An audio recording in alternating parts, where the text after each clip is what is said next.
러의 사용이 너무 어렵고 헷갈려서 괴롭습니다. 괴로워요. 괴로워요 라고 하셨습니다. 그래서 오늘은 많은 중국어 학습자분들을 괴롭히는 이 조사 러에 대해서 그냥 한 방에 제가 정리를 해드리려고 마음을 먹었어요. 그래서 중국어에 존재하는 모든 러가 나오는 문장을 상황별로 싹 다 정리하려고 했는데요. 하다 보니까 정말 양이 어마어마하게 너무 많은 거예요. 그래서 여러분들이 아마 이 오늘 영상을 한 번에 다 이해가 안 되실 수도 있어요. 한 번에 다 이해하려고 하지도 마시고요. 그냥 평소에 중국어를 쓰시다가 러가 나오는 문장을 봤을 때 이거 뭐지? 이 문장에서 러는 무슨 뜻이지? 라고 궁금해지셨을 때 이 영상 내용을 보시면서 이런 거였구나, 이런 뜻으로 쓰인 거구나 라고 확인을 하는 그런 역할을 이 영상이 할 수 있으면 좋겠다라는 마음으로 준비하게 되었습니다. 홍혜승입니다. 자, 러는 크게 두 가지 용도로 쓰입니다. 첫 번째는 동작의 완성을 나타내면서 동사 바로 뒤에 붙는 거죠. 두 번째는 상황의 변화, 새로운 상황의 출현, 그리고 그 사실에 대한 강조의 어기를 나타낼 때 문장의 끝에 쓰입니다. 자, 이렇게 두 가지 용도로 크게 나뉘는데 첫 번째 러, 즉 동작의 완성을 나타내는 러의 사용이 훨씬 더 많고 또 상황별로 여러 가지가 존재해요. 그래서 오늘 내용도 아마 첫 번째 러에 대한 설명이 더 많은데요. 크게 나누면 그냥 일반적으로 사용하는 경우, 그리고 러를 꼭 사용해야 하는 경우, 그리고 러를 생략해도 되는 경우, 그리고 러를 쓰면 안 되는 경우, 이렇게 나누어서 설명을 드릴까 합니다. 자, 먼저 첫 번째 러에 대해서 설명할게요. 첫 번째 용도는 동작의 완성이나 실현을 나타내며 주로 동사 뒤에 쓰입니다. 가장 보편적인 사용법이죠. 예를 들면 나 책 한 권 샀어. 我买了一本书. 我买了一本书. 我买了一本书. 이렇게 표현하죠. 나 영화 한 편 봤어. 我看了一部电影. 동사 칸 뒤에 러가 붙었죠. 我看了一部电影. 我看了一部电影. 我看了一部电影. 걔 미국에 갔어. 他去了美国. 他去了美国. 他去了美国. 나 드디어 걔를 만났어. 我终于见到了他. 我终于见到了他. 我终于见到了他. 이렇게 가장 보편적인 사용법입니다. 동작의 완성을 나타낼 때 쓰이는 러죠. 만약에 동사 뒤에 방향을 나타내는 보어가 붙었을 때 러는 동사와 보어의 뒤에 붙습니다. 예를 들면 나 어제 그에게 메일 한 통을 보냈다. 이런 표현. 昨天我给他发出去了一封邮件.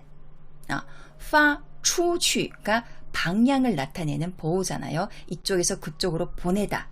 파는 그냥 메일을 보내다인데 그 뒤에 보호가 붙었습니다. 방향을 나타내는 出去가 붙었을 때는 发了出去라기보다 发出去了一封邮件 이렇게 쓴다는 거. 昨天我给他发出去了一封邮件 이렇게 씁니다. 昨天我给他发出去了一封邮件. 사무실에 갑자기 한 사람이 걸어 들어왔다. 办公室里突然走进了一个人. 走, 걷다인데 밖에서 안으로 들어오다라는 보호를 나타내는 찐, 들어오다라는 보호가 走 뒤에 붙었습니다. 그래서 走进하고 그 뒤에 러를 붙인다는 거죠. 办公室里突然走进了一个人. 办公室里突然走进了一个人. 사무실에 갑자기 한 사람이 걸어 들어왔다. 이런 표현으로 쓰입니다. 자, 다음은 동작의 완성이나 실현을 나타내는 건 과거의 사실에만 쓰이는 게 아니라 미래에 나타내는 상황에서 완성될 동작이나 가정적인 사실에 대해서도 쓰이지요. 예를 들면 이럴 때 내일 퇴근하면 널 찾으러 갈게. 내일이라는 그 시간 속에서 퇴근이라는 행동이 끝나면, 완성이 되면 널 찾으러 갈게. 그러니까 미래의 상황에서 완성된 동작을 나타낸 거잖아요. 이럴 때는 明天下了班我去找你 이렇게 표현합니다. 明天下了班我去找你明天下了班我去找你明天下了班我去找你 자, 미래의 가정적인 사실에 대해서도 말할 때가 있잖아요. 예를 들면 만약에 내가 봤으면 나한테 전화 줘. 네, 아직 내가 그걸 본 상황이 벌어지진 않았지만 앞으로 있게 될 그 미래의 시간 속에서 내가 봤다면, 이런 가정을 했잖아요. 그래서 如果你看到了 네, 就给我打电话 이렇게 표현합니다. 如果你看到了就给我打电话如果你看到了就给我打电话 자, 이렇게 미래에서 벌어지게 될 상황에서 그 동작이 완성되었음을 나타낼 때 혹은 가정했을 때 그 가정되는 사실의 동사에 러를 붙인다는 거 기억해 두세요. 자, 이번에는 꼭 동작의 완성을 나타내는 러를 사용해야 하는 상황입니다. 반드시 사용해야 할 때예요. 첫 번째는 지나간 어느 과거의 특정된 시점에서 그 한 동작이 완성되었거나 실현되었을 때, 이럴 때는 보통 문장 속에 구체적인 시간이 제시되어 있습니다. 예를 들면 어제, 어제 아침, 지난달, 지난 주말에 이렇게 시간을 나타내는 표현이 앞부분에 있어요. 이럴 때에는 동사에 반드시 러를 넣어줘야 합니다. 자, 예문 볼게요. 어제 아침에 나는 선생님께 전화를 했다. 어제 아침, 자, 구체적인 시간이 나와 있잖아요. 이럴 때는 선생님께 전화를 하다. 打电话,打了电话 이렇게 打 뒤에 러를 붙인다는 거죠. 昨天早上我给老师打了电话昨天早上我给老师打了电话 네, 昨天早上我给老师打电话 이렇게는 표현을 안 합니다. 昨天早上我给老师打了电话 난 어제 아침에 선생님께 전화를 했어. 이렇게 지나간 어느 특정된 시점에서 그 동작이 완료되었을 때는 반드시 러를 넣어줘야 됩니다. 예문 또 하나 볼게요. 지난 주말에 나는 아들과 함께 부산에 갔다. 上个周末 이것도 특정된 시간을 나타내죠. 上个周末我和儿子去了釜山上个周末我和儿子去了釜山上个周末我和儿子去釜山 이렇게는 표현을 안 해요. 네, 去了釜山 이렇게 러를 꼭 넣어줘야 됩니다. 자, 동작의 완성을 나타내는 러를 꼭 사용해야 할 상황 두 번째입니다. 동작의 앞뒤 순서를 나타내거나 혹은 가정을 나타낼 때 동사 그리고 러, 그 뒤에 목적어, 그 뒤에 개사, 찌우거나 혹은 부사, 잘 혹은 짜이가 붙고 뒤에 또 동사가 붙는 문장 구조로 많이 쓰입니다. 자, 예문으로 설명할게요. 그의 목소리를 듣고 난 감동하여 눈물을 흘렸다. 자, 그의 목소리를 듣고 나서 내가 감동해서 눈물을 흘렸다. 이렇게 동작의 앞뒤 순서가 있잖아요. 이럴 때 그의 목소리를 듣고 라는 부분에 러를 붙여줍니다. 听了他的声音 난 감동하여서 눈물을 흘렸다. 我就感动的流下泪来 자, 개사 주를 붙였죠. 我就感动的流下泪来 그의 목소리를 듣고 나는 감동하여서 눈물을 흘렸다. 자, 순서죠. 앞뒤 순서. 그러니까 순서를 나타내는 문장 또 하나 볼게요. 퇴근하고 다시 그녀 만나러 가자. 퇴근을 하고 그 다음에 하는 동작이 그녀 만나러 가는 거잖아요. 앞뒤 순서를 바꿀 수가 없습니다. 이럴 때 앞부분에 러를 붙입니다. 그래서 퇴근하고 하면 下了班 다시 그녀 만나러 가자. 再去找她吧下了班再去找她吧下了班再去找她吧 이렇게 표현합니다. 자, 여기까지 순서였고요. 이번에는 가정을 나타내는 문장 볼게요. 가정을 나타낼 때는 부사, 자의가 올 때가 많은데요. 예를 들면 노력해야지 성과를 이룰 수 있어. 노력해야지 비로소 성과를 이룰 수 있다라는 표현이죠. 자, 노력하다는 누리잖아요. 근데 노력해야만이 이런 가정을 나타낼 때 앞부분 누리에 러를 붙여줍니다. 누리라. 그리고 비로소는 아까 부사 才를 쓰시면 돼요. 才能有成就. 努力了才能有成就. 努力了才能有成就. 이렇게 표현합니다. 또 하나 볼게요. 부딪혀 봐야 알 수 있어. 뭔가를 해봐야 알 수 있어. 도전해봐야 알 수 있어. 이런 뜻이겠죠. 자, 부딪혀보다, 해보다 라는 표현을 중국어에서 尝试라고 할 수 있습니다. 그러면 부딪혀봐야 라는 가정을 나타낼 때도 尝试了 이렇게 표현한다는 거죠. 尝试了才能知道. 才비로소 알 수 있다. 才能知道. 尝试了才能知道. 부딪혀봐야 알 수 있어. 이런 표현이고요. 또 하나 볼게요. 회의가 끝나야 퇴근할 수 있어 라는 표현. 회의가 끝나야 라는 가정을 한 거잖아요. 회의가 끝나다는 회의结束라고 합니다. 그러면 가정이지만 이럴 때도 러를 붙여준다는 거. 회의结束了才能下班. 회의结束了才能下班. 이렇게 표현합니다. 자, 이렇게 동작의 앞뒤 순서나 또는 가정을 나타낼 때는 앞부분에 꼭 러를 넣어줘야 한다는 거 기억해 두시고요. 자, 동작의 완성을 나타내는 러를 반드시 사용해야 하는 세 번째 상황입니다. 세 번째는 연동구나 겸어문에서 러는 뒷문장의 동사 뒤에 붙습니다. 아까 동작의 앞뒤 순서나 가정을 나타낼 때는 주로 앞문장에 붙었잖아요. 근데 이번에는 연동구나 겸어문에서는 뒷문장의 동사에 러를 붙여줍니다. 자, 근데 여기에서 연동구가 무엇이고 겸어문이 또 무엇인지 모르시는 분들도 계실 거예요. 연동구는 말 그대로 연속적으로 동작을 하는 거. 주어가 하나인 문장에서 2개 이상의 동사 수로로 여러 동작이나 행위가 순차적으로 진행됨을 나타내는 문장을 말합니다. 예를 들면 나는 도서관에 가서 책을 봤다 라는 문장 보세요. 나는 일단 도서관에 가서 책을 봤다. 도서관에 가는 거랑 책을 보는 동작이 2개 연속적으로 나오잖아요. 주어는 나 혼자이지만 내가 하는 동작이 2개 연속으로 나왔을 때 이럴 때를 연동구라고 합니다. 连动句.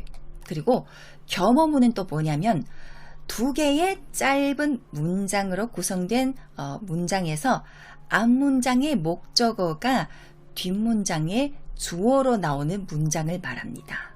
자, 이렇게 말씀드리면 잘 와닿지 않는 부분이 있을 거예요. 그래서 예문으로 제가 설명드리도록 하겠습니다. 먼저 겸어문을 볼게요. 나는 그녀가 우는 걸 봤다 라는 표현인데 이게 중국어로 번역을 하면 이렇게 됩니다. 我看见 그녀가 우는 걸 她哭了 이렇게 표현하죠. 我看见她哭了.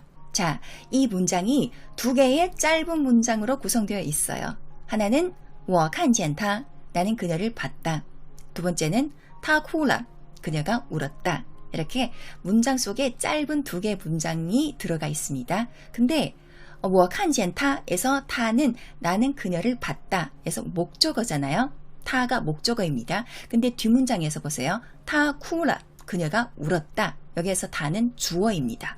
그래서 이렇게 타처럼 한 문장 속에서 앞문장의 목적으로 존재하면서 동시에 뒷문장의 주어가 되는 경우를 이런 문장을 겸어문이라고 해요. 지안유주라고 하는데 이런 문장이 중국어에는 굉장히 많습니다. 한국어로 번역하면 이게 난 그녀가 우는 걸 봤다 이렇게 되는데 중국어는 목적어와 수로의 위치가 한국어랑 바뀌다 보니까 한국어에 존재하지 않는 겸어문이란 문장이 나오게 된 거예요. 네, 그래서 我看见她哭了 이렇게 되는데 이렇게 겸어문에서는 我看见 看见도 동사이고 쿠도 동사이지만 이 문장에서는 러가 뒤에 문장의 동사 뒤에 붙는다는 거예요. 我看见了她哭가 아니라 我看见她哭了 이렇게 표현합니다. 뒷문장의 동사에 붙습니다. 자, 겸어문 또 하나 볼게요. 선생님은 나에게 2시간 동안 중국어를 가르쳤다. 자, 이 문장이 한국어로 말하면 이렇지만 중국어로 번역하면 또 겸어문이 됩니다. 老师教我 선생님은 나를 가르쳤다. 자, 뭘 가르쳤죠? 내가 2시간 동안 중국어를 공부하는 것. 이걸 가르친 거잖아요. 그러니까 我学了2个小时的汉语 이렇게 되는 거예요. 자, 그러면 문장이 老师教我 선생님은 나를 가르쳤다. 그리고 我学了2个小时的汉语 나는 2시간 동안 중국어를 공부했다. 이렇게 2개 문장이 한 개 문장 속에 존재하잖아요. 그러면 여기에서 겸어는 뭐죠? 我가 됩니다. 자, 앞문장에서 老师教我 선생님은 나를 가르쳤다. 목적어죠. 我学了2个小时的汉语 나는 2시간 동안의 중국어를 공부했다. 뒷문장에서는 我가 또 주어가 됐어요. 그래서 我가 겸어가 되는데 이럴 때도 教 가르치다. 그리고 두 번째 문장의 동사는 学입니다.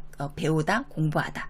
그래서 뒷문장에 동사에 러가 붙어서 老师教我学了2个小时的汉语 이렇게 표현한다는 거예요. 앞문장에 동사에 러가 붙지 않습니다. 老师教了我学2个小时的汉语 이렇게 표현하지 않는다는 거예요. 반드시 뒷문장에 동사에 러를 붙여줍니다. 老师教我学了2个小时的汉语 네, 이렇게 합니다. 겸어문에서 반드시 뒷문장에 동사에 러를 붙여준다는 거. 물 좀 마실게요. 목이 아파요. 물이 아니라 사과 식초 꿀물이에요. 제가 요즘 식초랑 꿀을 타서 마시는데 너무 좋은 것 같아요. 이번에 지금까지 겸어문에 대해서 예를 들었잖아요. 이번에는 연동구예요.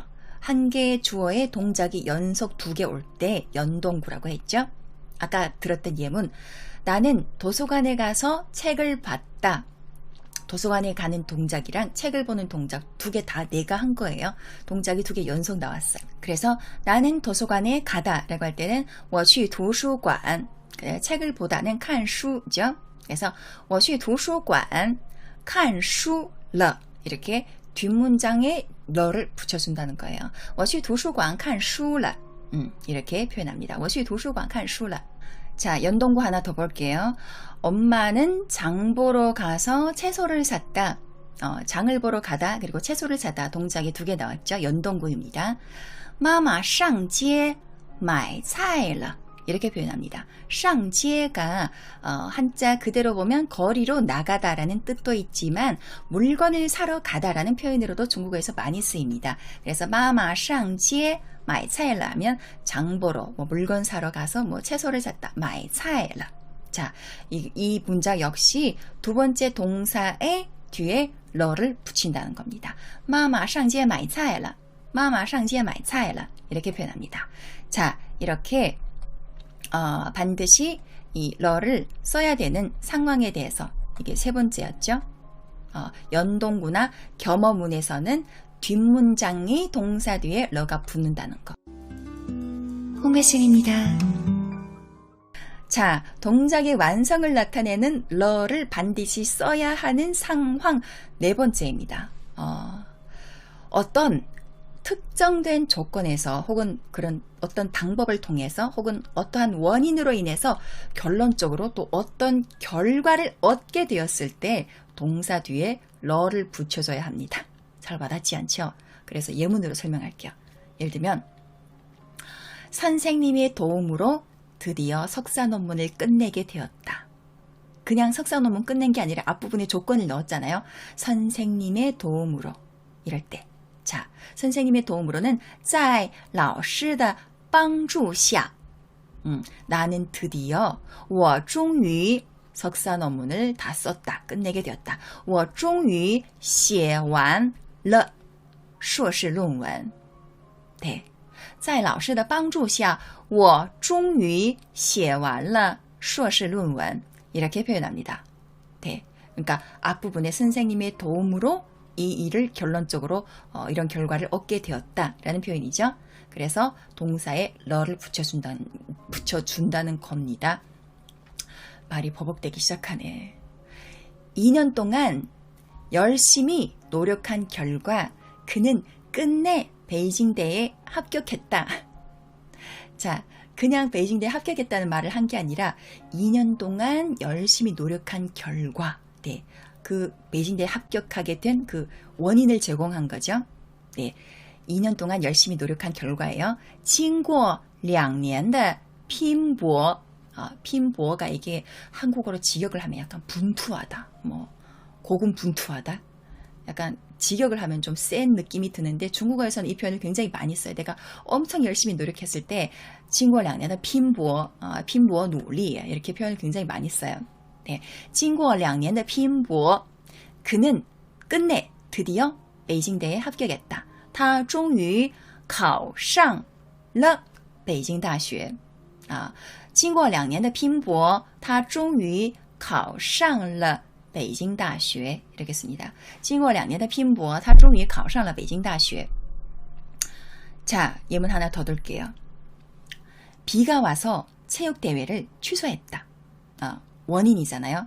왜 체육대회를 취소했냐? 비가 왔으니까. 이런 원인이 있으니까 결론적으로 이런 결과를 내왔다 라는 거기 때문에 여기에서도 동사에 러를 붙여줘야 됩니다. 因为下雨, 비가 왔기 때문에 所以, 그래서 取消了运动会, 그래서 체육대회를 취소했다. 이렇게 표현합니다. 근데 만약에 1초 전까지만 해도 체육대회를 하기로 했어요. 근데 교장 선생님이 딱 지금 얘기를 해요. 비가 와서 체육대회를 취소하겠습니다. 이렇게 말할 때는 因为下雨所以取消运动会, 이렇게 말할 때는 取消라고 할 수 있습니다. 근데 이미 이 상황이 지났을 때, 비가 와서 체육대회를 취소했다 라는 상황을 표현할 때는 因为下雨所以取消了运动会, 이렇게 말을 합니다. 이해되셨나요?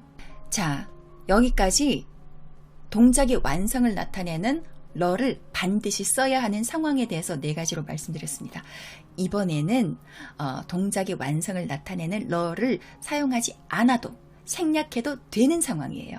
네, 생략해도 되는 상황입니다. 이것도 여러 가지로 나누는데, 첫째, 동작이 2개 이상 연속으로 올 때 동작의 연속성을 나타내기 위해서 중간에 러를 생략할 수 있습니다. 2개 이상, 그러니까 3개, 4개 막 이렇게 올 때 이런 문장 있잖아요. 예를 들면 그는 커피 한 모금을 마시고 나서 문을 열고 신속히 뛰어나갔다. 동작 3개 왔어요. 한 사람이 3가지 동작을 했습니다. 他喝了一口咖啡拉开了门飞快地跑了出去。他喝了一口咖啡拉开了门飞快地跑了出去. 자, 3가지 동작을 다 이게 그 동작이 완성되었기 때문에 다 러를 붙일 수 있어요. 근데 3개에 다 붙이기보다는 앞에 2개는 그냥 생략해버리고 마지막 동사에 붙여줘서 이 전체 동작의 완성을 나타내는 거예요. 자, 그래서 이렇게 표현합니다. 他喝一口咖啡拉开门飞快地跑了出去. 네, 他喝一口咖啡拉开门飞快地跑了出去. 그러니까 앞에 2개 동작도 이미 다 완성이 되었지만 러를 생략해서 그냥 제일 마지막에 동작에만 러를 넣어서 깔끔하게 해준다는 거예요. 하나 더 볼게요. 왕 선생은 가볍게 문을 열고 안녕하세요 라고 인사를 한 후 강단으로 올라가셨다. 왕老师轻轻地推开了门. 왕 선생님은 가볍게 문을 열고, 王老师轻轻地推开了门. 그리고 안녕하세요 라고 인사를 한 후 说了声大家好. 그리고 강단으로 올라가셨다. 然后走上了讲台. 王老师轻轻地推开了门说了声大家好然后走上了讲台. 자, 3가지 동작에 다 러를 넣었어요. 근데 앞부분에 러 2개는 생략이 가능하다는 거예요. 그래서 王老师轻轻地推开门说声大家好然后走上了讲台. 王老师轻轻地推开门说声大家好然后走上了讲台. 이렇게 표현합니다. 자, 하나만 더 볼게요. 그는 밀짚 모자를 쓰고 우비를 걸친 채 나의 사무실로 걸어 들어봤다. 그는 밀짚 모자를 쓰고 他戴上了草帽 우비를 걸친 채 披上了雨衣走进了我的办公室他戴上了草帽披上了雨衣走进了我的办公室 이렇게 하는데 앞부분의 두 개를 그냥 다 생략한다는 거죠. 그래야 더 깔끔하고 더 자연스러워요. 他戴上草帽披上雨衣走进了我的办公室他戴上草帽披上雨衣走进了我的办公室 이렇게 표현합니다. 앞부분에도 물론 러를 넣어도 되지만 세 개 다 반복해서 러를 넣으면 조금 복잡한 느낌이 들죠. 그래서 앞부분은 깔끔하게 생략하고 뒤에 하나만 넣어준다는 겁니다. 자, 동작의 완성을 나타내는 러를 생략해도 되는 경우 두 번째입니다. 동사 뒤에 결과 혹은 방향을 나타내는 보어가 올 때 너를 생략할 수 있습니다. 예를 들면 30년 만에 그는 다시 고향으로 돌아왔다 라는 표현 보세요. 30년 만에 时隔30年 그는 다시 고향으로 돌아왔다. 他又回到了故乡 이렇게 표현하는데요. 回到 回돌아오다 뒤에 결과를 나타내는 보어 到가 붙었습니다. 그러면 他又回到了故乡 라는 표현을 러를 생략해서 他又回到故乡 이렇게 표현할 수 있다는 거죠. 네, 그래서 时隔30年他又回到故乡时隔30年他又回到故乡 라고 해도 30년 만에 그는 다시 고향으로 돌아왔다 라는 표현으로 쓸 수 있다는 겁니다. 또 하나 볼게요. 그는 급히 사무실로 들어왔다. 他匆忙走进办公室走进은 밖에서 안으로 오는 그 방향을 나타내는 보호가 동사 走 뒤에 붙었잖아요. 그래서 走进了办公室 해도 되지만 이럴 때 러를 생략할 수도 있다는 거예요. 왜냐하면 방향을 나타내는 보호가 동사 뒤에 왔기 때문에. 그래서 他匆忙走进办公室他匆忙走进办公室 이렇게 표현이 가능하다는 겁니다. 자, 동작의 완성을 나타내는 러를 생략해도 되는 상황 세 번째입니다. 状语, 즉 상황어를 강조할 때 그 상황어에서의 동사 뒤에 러를 생략해도 됩니다. 이러면 또 와닿지 않죠? 예문 볼게요. 지난번에는 내가 나를 도와줬으니 이번에는 내가 널 돕는 게 당연한 거지. 네, 지난번에는 내가 날 도와줬다. 이게 이 전체 문장의 앞부분에 와서 상황을 설명했어요. 상황어예요. 이럴 때는 上次你帮了我 지난번에는 내가 나를 도왔다. 이미 지나간 과거의 동작이 완성이기 때문에 물론 上次你帮了我 이렇게 할 수 있는데 앞부분의 상황어기 때문에 이럴 때는 러를 생략할 수 있다는 거죠. 그래서 上次你帮我这次我帮你是应该的 이번에 내가 널 돕는 건 당연한 거지. 상황어 속에 들어있는 동사의 러를 생략할 수 있다는 거예요. 전체 문장 속의 상황어요. 上次你帮我这次我帮你是应该的上次你帮我这次我帮你是应该的 자, 이렇게 표현하고요. 문장 또 하나 볼게요. 지난 주말에 그의 집에 갔을 때 처음으로 그에게 남동생이 있다는 걸 알게 되었다. 네, 그에게 남동생이 있다는 걸 알게 된 그 상황이 앞부분에 놓여 있죠. 지난 주말에 그의 집에 갔을 때. 지난 주말에 그의 집에 갔다라는 표현은 上个周末我去了他家입니다. 上个周末我去了他家 그냥 이게 한 개 전체 문장이라면 지난 주말에 난 그의 집에 갔어. 上个周末我去了他家 이러면 그냥 문장을 끝낼 수 있는데 이 문장이 전체 문장의 상황어, 状语로 앞부분에 놓여 있어요. 이럴 때는 러를 생략할 수 있습니다. 그래서 上个周末我去他家才知道他还有一个弟弟 이렇게 표현합니다. 上个周末我去他家才知道他还有一个弟弟 자, 지난 주말에 그의 집에 간 상황이 이미 과거 속에서 완성이 되었지만 한 개 문장의 상황어로 놓여졌기 때문에 러를 생략할 수 있다는 거죠. 네, 이렇게 동작의 완성을 나타내는 러를 문장 속에서 생략할 수 있을 때의 세 가지 상황에 대해서 말씀드렸습니다. 이번에는요, 그거예요. 동작의 완성을 나타내는 러를 쓰면 안 되는 상황이에요. 이 부분이 중요하죠, 사실은. 네, 쓰면 안 되는 상황입니다. 첫 번째, 이것도 여러 가지 상황이 있어요.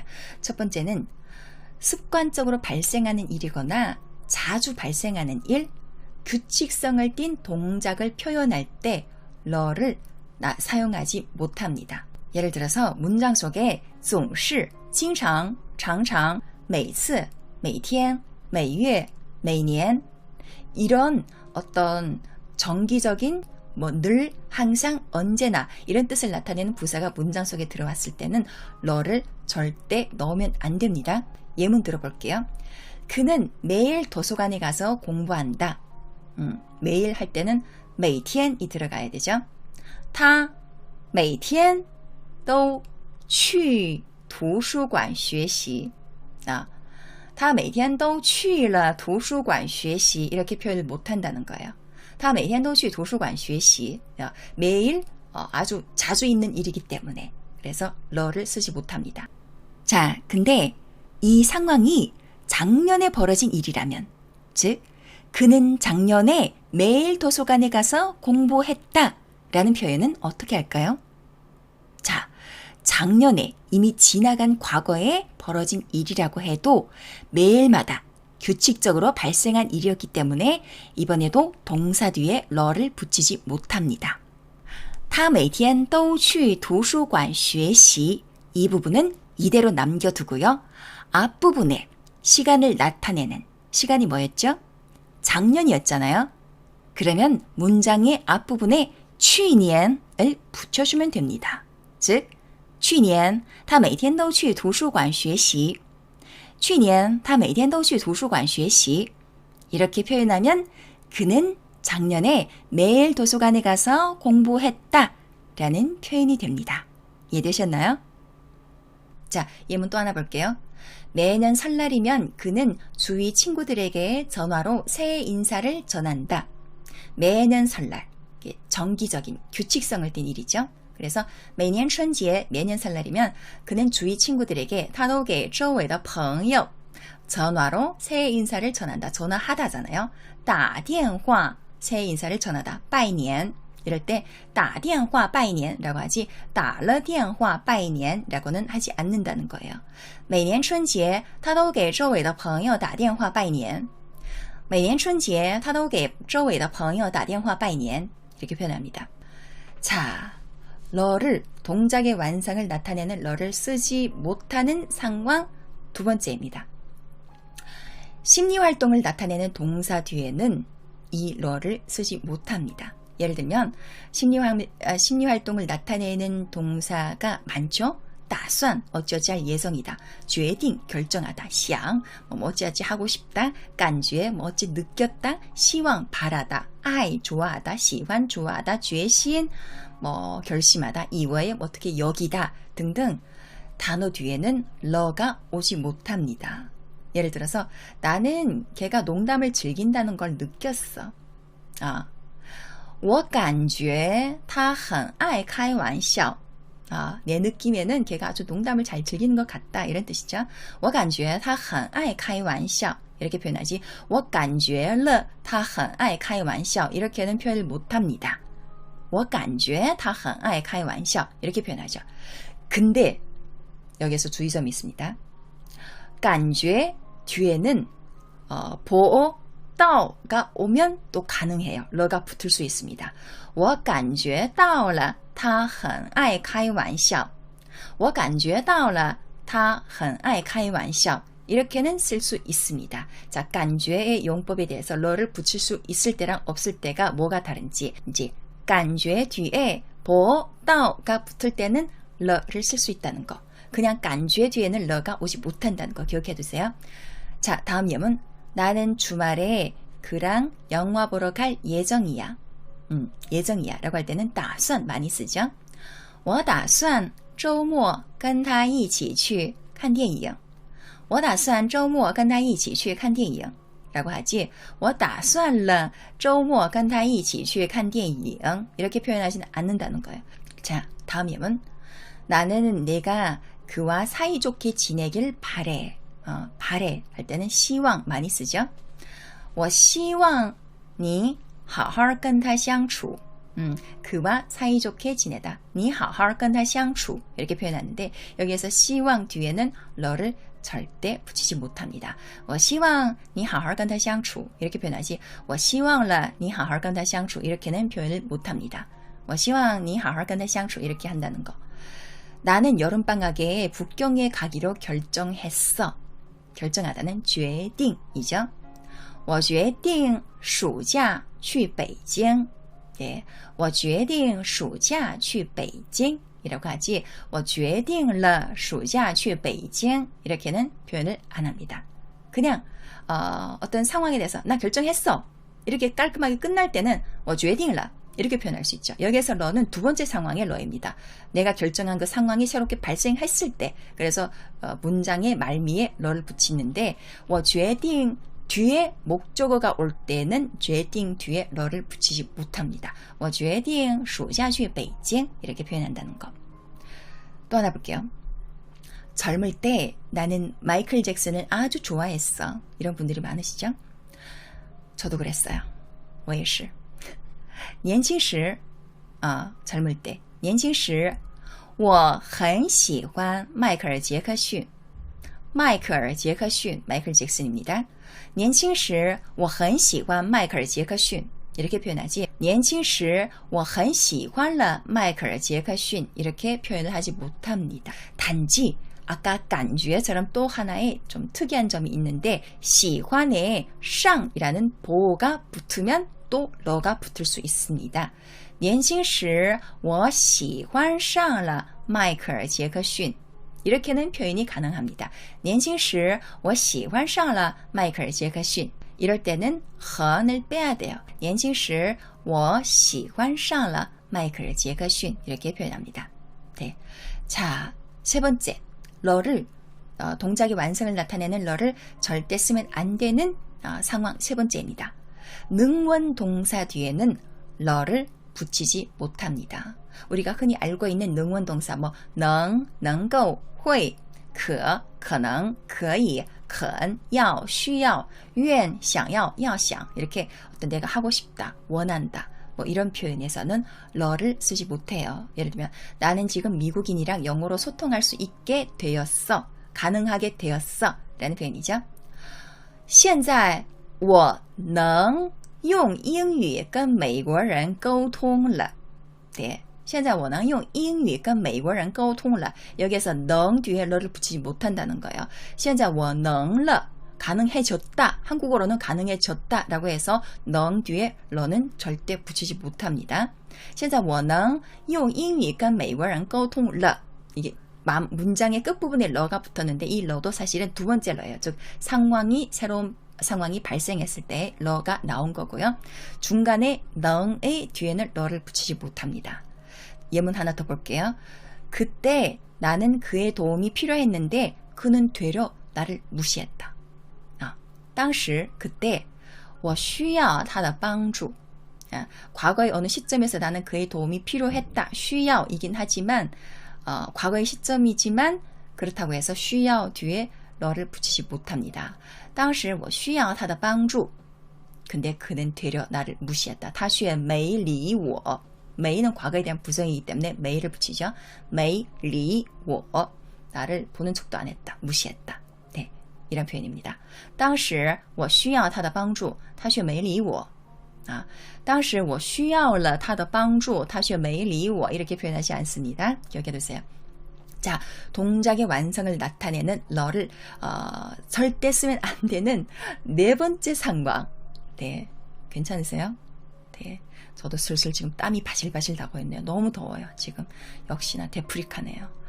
자, 지속적으로 네 번째 상황입니다.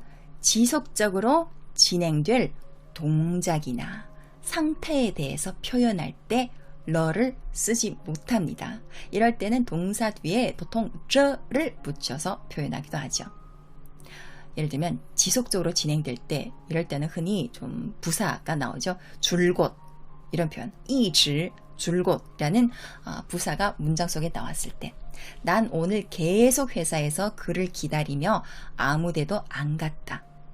今天我一直在公司等着他.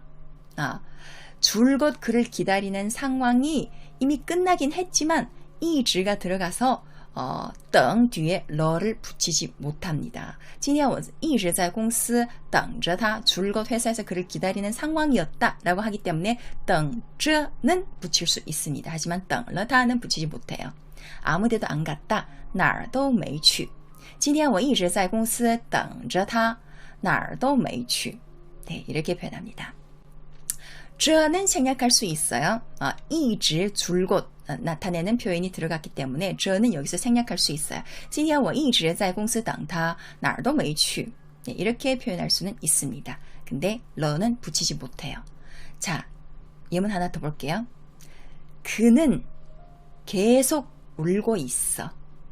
他不停地哭着.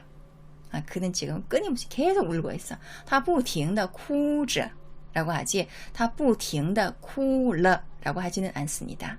네, 他不停地哭着. 자, 비가 끊임없이 내리고 있다 라는 표현 볼게요. 雨不停地下着. 비가 끊임없이 내리고 있다. 雨不停地下着. 이렇게 표현하지 雨不停地下了 라고 하지는 않습니다. 네, 이 부분 기억해 두시고요. 아까도 말씀드렸지만 这는 생략이 가능합니다. 이미 지속을 나타내는 一直不停的 라는 부사가 들어있기 때문에 这를 생략해도 문제가 되지는 않습니다. 네, 만약 이게 현재 진행되는 상황이라면 他不停地哭雨不停地下 라고 해도 돼요. 이미 지나간 과거, 어제의 일이었다면 昨天他不停地哭昨天雨不停地下 이렇게 표현할 수 있습니다. 네, 이해되셨나요? 동작의 완성을 나타내는 러를 절대 쓰면 안 되는 상황. 다섯 번째, 과거에 완성된 동작이나 행동에 대해서 부정할 때는 러를 쓰지 못합니다. 이건 여러분들이 잘 아실 거예요. 예를 들어, 나 책 한 권 샀어. 我买了一本书. 이 문장을 부정한다면 나는 책을 안 샀어. 我没有买书 혹은 我没买书 라고 표현하지 我没有买了书 혹은 我没买了书 이렇게는 말을 못한다는 거예요. 메이가 들어오면 마이 뒤에는 러가 붙지 못합니다. 나 영화 한 편 봤어. 我看了一部电影. 나 영화 안 봤어. 我没看电影我没有看电影 라고 하지 我没看了电影我没有看了电影 라고는 할 수 없다는 거죠. 걔 미국에 갔어. 他去了美国. 걔 미국에 안 갔어 라는 표현은 他没去美国他没有去美国 라고 하지 他没去了美国 라고는 표현할 수 없다는 겁니다. 네, 그래서 과거에 완성된 동작이나 행동에 대해서 부정할 때는 동사 뒤에 러를 절대 쓰지 못합니다. 기억해 두세요. 홍배승입니다. 여기까지 첫 번째 러, 동작의 완성을 나타내는 러에 대해서 설명을 드렸습니다. 굉장히 상황이 많죠. 러를 반드시 써야 하는 상황, 러를 생략해도 되는 상황, 러를 절대 쓰면 안 되는 상황, 이렇게 여러 가지 상황들을 설명드렸습니다. 자, 이제 두 번째 러 설명드릴게요. 두 번째는 그렇게 많지가 않아요. 네. 두 번째는 쉬워요. 사실은 상황의 변화, 새로운 상황의 출현, 그리고 그 사실에 대한 어떤 강조 여기를 나타낼 때 문장의 제일 끝에 쓰입니다. 자, 그래서 첫 번째 볼게요. 상황의 변화, 새로운 상황의 출현을 나타낼 때 문장의 끝에 쓸 때예요. 비가 와. 비가 와. 下雨了. 외출할 때 우산 갖고 가는 거 있지만 出门时别忘了带伞. 出门时别忘了带伞. 네, 이럴 때는 두 번째 러, 别忘了带伞. 이건 동작의 완성을 나타낼 때의 러죠. 下雨了, 비가 와. 아까까지 비가 안 왔는데 지금 상황이 바뀌어서 비가 오고 있네. 이럴 때도 下雨了입니다. 무조건 下雨了 하면 이미 비가 오는 상황이 다 끝나버려서 지금은 비가 안 온다는 뜻이 아니에요. 지금 밖을 내다보니까 비가 오네? 이럴 때도 下雨了 이렇게 표현한다는 거예요. 상황의 변화이기 때문에. 자, 두 번째 예문. 고기가 다 익었어. 이제 먹어도 돼. 돼. 肉已经熟了. 이것도 상황의 변화죠. 고기가 아까는 생고기였는데 지금은 익었어. 이런 변화했다는 뜻을 나타내기 때문에 肉已经熟了 이렇게 표현합니다. 그리고 可以吃了. 먹어도 돼. 아까는 고기가 생거여서 먹지 못했는데 지금은 먹어도 돼 라는 상황이 변했기 때문에 可以吃了 이렇게 또 표현합니다. 그래서 상황이나 어떤 성질의 변화를 나타내는 러가 2개 연속 들어갔어요. 肉已经熟了可以吃了肉已经熟了可以吃了 이렇게 표현합니다. 자, 예문 하나 더 볼게요. 그는 더 이상 내 남자친구가 아니야. 원래는 남자친구였는데 헤어졌어요. 그래서 지금은 내 남자친구가 아니라는 그 상황이 바뀌었잖아요. 그래서 他더 이상 不再是我的男朋友了. 他不再是我的男朋友了. 이렇게 표현합니다. 네, 러를 붙여줘야 돼요. 이럴 때 상황이 바뀌었기 때문에. 자, 상황의 변화에 대해서 예문 하나 더 볼게요. 그는 더 이상 우리가 알고 있던 소명이 아니야. 상황이 변했잖아요. 예전에는 소명이라는 친구가 이랬는데 지금은 더 이상 그때 그 친구가 아니다 라는 상황의 변화를 나타낸 문장입니다. 他已经 그는 已经不是我们所认识的小明了. 우리가 알고 있던 소명이 아니야. 他已经不是我们所认识的小明了. 이렇게 표현하는 거죠. 他已经不是我们所认识的小明了. 이번에는 경험이나 행위, 사실 따위가 아직 그 상황이 일어나지 않았음을 나타내는 아직 어찌어찌 하지 않았다. 네, 그 상황이 아직 발생하지 않았다 라는 어떤 부정을 나타내는 문장 있죠. 이럴 때는 메이유를 쓰지만 뒤에 역시 또 러를 붙이지 못합니다. 아까 동작의 완성을 나타내는 부분에서 첫 번째 러를 설명할 때도 메이가 올 때는 뒤에 러를 붙이지 못한다고 했죠. 근데 이번에 아직 어찌어찌 하지 않았다. 그 새로운 상황이 나타나지 않았다 라는 상황을 나타내는 문장 속에서도 러를 붙이지 못합니다. 메이하고 메이유가 오기 때문에 붙이지 못한다는 거죠. 예를 들면 나 다 끝냈어. 뭔가를 하고 있다가 나 다 끝냈어 라는 표현을 我做完了 숙제, 나 숙제 다 끝냈어 我做完了 이렇게 표현할 수 있죠. 근데 나 아직 다 못했어 라는 표현할 때는 我没做完我没有做完이라고 하지 我没做完了 이렇게는 표현을 못한다는 거예요. 我没有做完我没做完 이렇게 하지 러는 뒤에 오지 못합니다. 나 다 먹었어 我吃完了我吃完了 이렇게 표현하는데 이 상황을 부정해서 나는 다 못 먹었어 라고 할 때는 我没吃完이라고 하지 我没吃完了 하지 못합니다. 나 다 먹었어 라고 할 때는 너 다 먹었다는 상황이 새롭게 발생해서 러를 붙이지만 이 문장에 부정을 할 때는 我没吃完이라고 하지 我没吃完了 라는 러를 붙이지 못한다는 거 기억해 두세요. 자, 메이로 아직 일어나지 않은 상황에 대해서 부정할 때는 메이 그리고 뒷부분에 어기소사 너를 붙여서 쓸 수 있어요. 예를 들면 나 다 못 먹었어 라고 할 때 我没吃完 해도 되고 我没吃完呢 해도 됩니다. 나 아직 채 못했어 다 못했어 할 때 我没做完 해도 되고 我没做完呢 이렇게도 표현할 수 있다는 거죠. 이런 문장도 있어요. 걔 아직 6살이에요. 아직 초등학교 입학 안 했어요. 이런 표현. 걔 아직 6살이에요. 이제야 6살이에요. 이런 뜻이죠. 이럴 때 부사 才가 들어갑니다. 이제야. 他才6岁 아직 还 초등학교에 입학 안 했어요. 没上小学呢 이렇게 표현한다는 거죠. 他才6岁还没上小学呢他才6岁还没上小学呢 이렇게 표현을 할 수 있다는 거죠. 너는 생략해도 됩니다. 他才6岁还没上小学 이렇게 표현도 가능합니다. 여기까지 괜찮으세요? 이제 거의 마무리할까요? 좀만 참아주세요. 자, 이번에는요. 이런 문장이 또 있습니다. 미래에 나타나게 될 상황에 대해서 부정할 때 이럴 때는 뿌 그리고 러를 같이 문장 속에 넣어줍니다. 예를 들면 내일 영화 보러 안 갈 거야. 내일 영화 보러 안 가요. 라는 표현. 明天不去看电影了明天不去看电影了明天不去看电影了 이렇게 표현하고요. 다음엔 걔랑 안 놀 거야. 아이들이 흔히 하는 표현이죠. 下次不跟他玩了不了가 들어갔죠. 下次不跟他玩了 예문 하나 더 볼게요. 내년엔 중국에 안 갈 거야. 내년엔 중국에 안 갑니다. 라는 표현. 明年不去中国了明年不去中国了明年不去中国了 이렇게 표현합니다. 자, 미래에 나타나게 될 상황에 대해서 부정하는 표현을 할 때는 不, 를 같이 넣어준다는 거 기억해 두세요. 자, 또 하나 있어요. 성질의 변화의 부정을 나타낼 때도 不, 를 씁니다.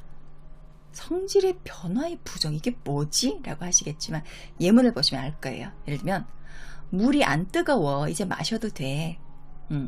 물이 아까까지 뜨거웠는데 성질이 변했어요. 그래서 물이 안 뜨거워졌어요. 성질이 변했죠? 水不热了 네, 이렇게 변하는 거예요. 水不热了 성질이 변했어요. 마셔도 돼. 可以喝了可以喝了 여기서 可以喝了의 러도 상황의 변화죠. 아까 전까지는 물이 너무 뜨거워서 마시지 못했는데 지금은 마실 수 있게 되었어 라는 상황의 변화를 나타내기 때문에 러가 들어갔습니다. 그래서 한 문장에 상황, 성질의 변화를 나타내는 러가 두 개 동시에 들어갔어요. 자, 예문 하나 더 볼게요. 짐이 가볍지 않아. 더 이상 물건 넣지 마. 짐이 가볍지 않아. 行李不轻了别再装东西了. 더 이상 물건을 넣지 마. 이런 표현이죠. 짐이 아까는 가벼웠지만 가방이 크다고 자꾸 이 물건 저 물건 이렇게 집어넣으니까 무거워졌어요. 그래서 가벼운 데서부터 무겁게 되기까지 이제 성질이 변했잖아요. 그래서 行李不轻了 이렇게 표현하고요. 别再装东西了. 더 이상 물건을 넣지 마 라고 했죠. 그러니까 더 이상 물건을 넣는 상황을 연출하지 마, 상황을 자꾸 바꾸지 마. 이것도 역시 상황의 변화로 인한 그 러를 쓴 건데 비하고 러가 같이 붙으면 어쩌지 하지 마라는 권유나 명령조로 많이 쓰입니다. 别去了 가지 마, 别吃了 먹지 마, 别看了 보지 마.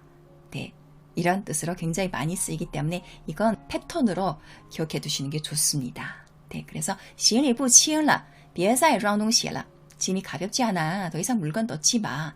이렇게도 쓸 수 있다는 거 기억해 두세요. 자, 이제 마지막으로 여기까지 이제 두 번째 상황의 변화, 새로운 상황의 출현 이런 뜻으로 두 번째 러를 말씀드렸는데 자, 이제 마지막으로 전해드릴 건요. 첫 번째 동작의 완성을 나타내는 러와 상황의 변화, 출현을 나타내는 러가 한 개 문장 속에 동시에 나타날 수 있어요. 그래서 보통 문장 속에 중간에 나오는 동사에 첫 번째 러를 붙이고 문장의 말미 끝에 어기조사가 상황의 변화를 나타내는 두 번째 작용에 그 러가 올 때가 있는데요. 예를 들면 我已经给他打了电话了我已经给他打了电话了 여기에서 첫 번째 러, 打了 전화를 했다. 그 동작이 완성되었다는 뜻을 나타내서 러를 붙인 거고요. 문장의 말미 我已经给他打了电话了의 러는 그에게 전화를 한 상황이 이미 발생했음을 나타내죠. 그래서 두 개의 러가 첫 번째 용도의 러랑 두 번째 용도의 러가 동시에 나올 때도 있는데 둘 중에 하나를 생략해도 됩니다. 예를 들면 我已经给他打电话了 해도 되고 我已经给他打了电话 해도 됩니다. 두 문장이 크게 차이점은 없어요. 둘 다 그에게 전화를 했다 이런 뜻인데 이미 그 동작이 완성되었다는 뜻인데 我已经给他打电话了 라고 할 때는 상황의 출현을 나타내는 두 번째 용도의 러를 문장 끝에 붙여줬기 때문에 그에게 전화를 했다라는 그 상황의 출현을 조금 더 강조하는 그런 뉘앙스가 있고요. 我已经给他打了电话는 동작의 완성, 그에게 전화를 했다라는 그 동작이 이미 완성이 되었다는 것을 나타내는 러가 동사 뒤에 붙었잖아요. 그래서 그에게 전화를 하는 동작이 이미 완성되었다라는 뉘앙스가 조금 더 있습니다. 두 개 다 큰 구별이 없이 써도 되는데 이런 약간의 뉘앙스의 차이가 있다는 걸 기억해 두시고요. 자, 예문 하나 더 볼게요. 나 영화표 2장을 샀다. 我买了2张电影票了. 네, 여기서도 첫 번째 러는 영화표를 샀다는 동작의 완성을 나타내면서 마이 뒤에 붙었고요. 그리고 동작이 마지막에 러는 영화표 2장을 산 상황이 발생했다는 뜻으로 두 번째 용도의 러가 나온 것입니다. 자, 여기에서 앞부분의 러 혹은 뒷부분의 러를 생략할 수는 있어요. 我买了2张电影票 혹은 我买2张电影票了 이렇게 표현할 수 있지만 두 개의 러를 동시에 다 생략할 수는 없어요. 그러면 문장 뜻이 바뀌어버립니다. 我买2张电影票 하면 나는 영화표 2장 살 거야. 이런 뜻이 돼요. 我买2张电影票 나는 2장 사는데 너는 몇 장 사니? 我买2张电影票你要买几张? 이런 뜻이 되는 거죠. 예문 하나 더 볼게요. 여자친구와 만나기 위해서 나는 이미 중국에 10번 갔다. 네. 为了跟女朋友见面我已经去了10次中国了. 네. 여기서 为了는 이거는 그냥 위해서이기 때문에 그냥 붙은 거고요. 为了跟女朋友见面我已经去了 갔다. 그 동작의 완성을 나타내는 첫 번째 러가 붙은 거죠. 去了10次中国了. 문장의 말미에 붙은 러는 내가 중국에 이미 10번이나 갔다는 그 상황을 표현하는 러가 되겠습니다. 그래서 이렇게 표현합니다. 为了跟女朋友见面我已经去了10次中国了. 为了跟女朋友见面我已经去了10次中国了. 이렇게 한 개의 문장 속에 동작의 완성을 나타내는 첫 번째 러가 들어가고 또 상황의 변화 혹은 새로운 상황의 출현을 나타내는 그 두 번째 용도의 러가 동시에 들어갈 수도 있다는 거. 이런 문장도 존재한다는 걸 기억해 두세요. 홍배쌤입니다. 이렇게 중국어에 존재하는 모든 그 러 문장의 상황에 대해서 설명을 드렸습니다. 정말 많죠. 저도 깜짝 놀랐어요. 모르게 그냥 써왔는데 정리해서 자료를 보니까 와, 이렇게 많은 상황별 표현들, 이렇게 많은 용도니까 중국어 학습자분들이 당연히 괴로우시겠구나라는 생각을 저도 다시 하게 되었고요. 오늘 이렇게 전해드린 영상 제가 찍은 시간만 봐도 2시간이 넘었어요. 이걸 다시 편집해서 좀 정리를 한다고 해도 1시간은 좋게 될 것 같아요. 그래서 여러분들이 너무 완벽하게 이해를 하려고 하지 마시고 그냥 중간중간 조금씩 보시면서 이해를 하시면 좋겠고요. 중국어를 사용하시다가 러 문장이 나왔을 때 여기에서의 러는 어떤 용도로 쓰인 거지? 이렇게 궁금하실 때 저희 영상에서 해답을 찾을 수 있다면 그거로도 충분히 만족을 합니다. 네, 오늘 내용이 굉장히 많았는데 끝까지 봐주신 분 계신다면 정말 감사드리고요. 도움이 되셨으면 좋겠습니다. 다음에도 또 유익한 영상으로 찾아뵙도록 할게요. 지금까지 홍매쌤이었습니다. 再见。